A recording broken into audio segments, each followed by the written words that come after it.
आज ये प्रोग्राम आमर यज्ञ होची जगह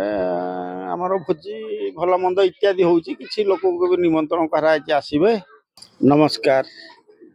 मो नाम बाबुली। आम घर ये पाख गाँ कोलथल ग्राम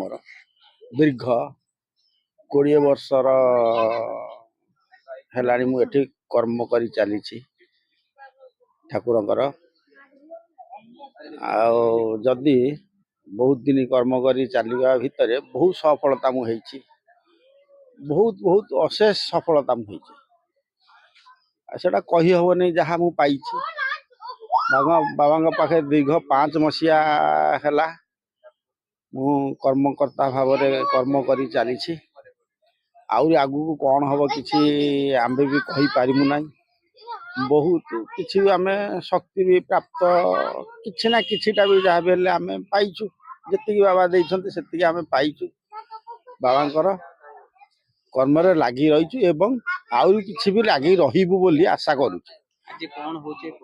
आज ये प्रोग्राम आमर यज्ञ होची जगह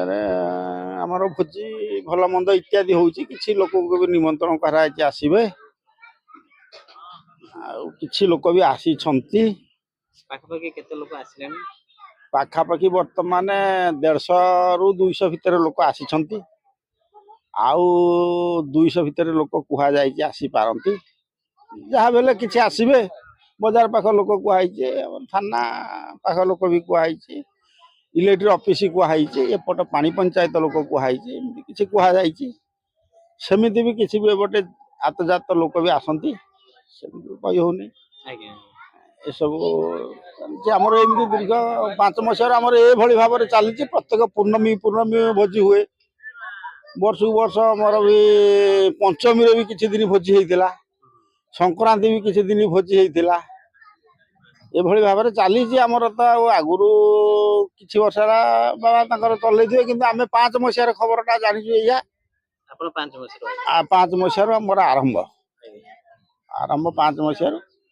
चलती तो भल किसी भी बहुत उपकृत भी जो मैंने बहुत उपकृत होती।